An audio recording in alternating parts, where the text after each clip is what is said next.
কক্সবাজারের পেকুয়ায় ওসির বাড়িতে ডাকাতির ঘটনা ঘটেছে। এ সময় ডাকাত দল গুলি করে ৩টি গরু নিয়ে গেছে।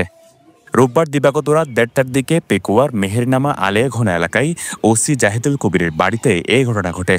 জাহিদুল কবির চট্টগ্রামের চকবাজার থানায় ওসি হিসেবে দায়িত্বরত আছেন। কক্সবাজারের একমাত্র হসপিটাল যেখানে রয়েছে ICU, HDU, CCU, NICU, PICU, সংকটাপন্ন নবজাতকের জন্য স্ক্যানো, ক্যান্সারের কেমোথেরাপি সহ চিকিৎসা সেবার সমৃদ্ধ আয়োজন। রয়েছে ২৪ ঘন্টার জরুরি বিভাগ। দেশসেরা বিশেষজ্ঞ চিকিৎসকের সমন্বয়ে সর্বাধুনিক চিকিৎসা সেবায় আপনার পাশে ইউনিয়ন হসপিটাল। ওসি জাহিদুল কবিরের ভাই মনিরুল হক রাশেদ এবং স্থানীয়রা জানান, রাত ১:৩০টার দিকে বাড়ির একজন দেখতে পায় তাদের গোয়ালঘর থেকে ডাকাত দল গরু বের করে গাড়িতে তুলছে। এ সময় তারা বাড়ি থেকে বের হয়ে গোয়ালঘরের দিকে আগানোর চেষ্টা করলে ডাকাত দল তাদের লক্ষ্য করে ২ রাউন্ড গুলি ছুড়ে।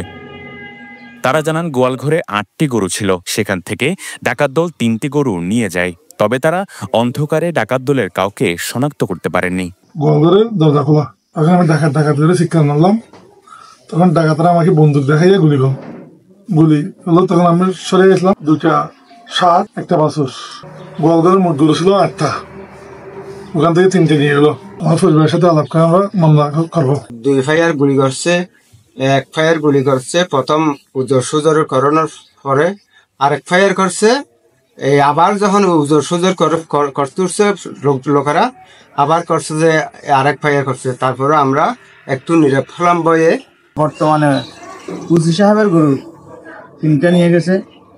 ওরা থেকে এখন খান্না করা লাগে না, তবে তো মিনিমাম ওরা মানুষ, সবল মানুষ।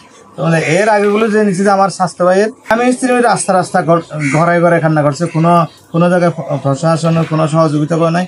গরু উড়ত আসছিল 3 তুলি ফেলে গাড়ি, তার সারগো গরু গাড়ির ডালা না বানাতে ফাল দিয়ে আর গরু চুরি আনলো, ইয়ারা বইয়ে তো আসি।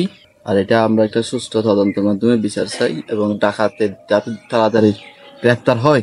পেকুয়া থানার ওসি জানান, বিষয়টি শোনার সাথে সাথে রাতে পুলিশ পাঠানো হয় ঘটনাস্থলে। এখন তদন্ত করে দেখা হচ্ছে। পরিবারের পক্ষ থেকে মামলা দিলে তারা প্রয়োজনীয় ব্যবস্থা নেবেন। আমরা এখনো কোনো লিখিত অভিযোগ পাই নাই, তবে রাতের বেলা ফোন করছে, আমাদের গেছে, আমাদের এটা ইনভেস্টিগেশন অবস্থায়। এখন আমরা বলতেছে, আমরা শুনতেছি। এখন বিষয়টা হচ্ছে তারা লিখিত অভিযোগ দিলে আমরা আইনগত ব্যবস্থা নেব। ওসির বাড়িতে ডাকাতির ঘটনায় আশপাশের খামারিদের মধ্যেও আতঙ্ক বিরাজ করছে। শিহাব আবরার, পেনুয়া নিউজ।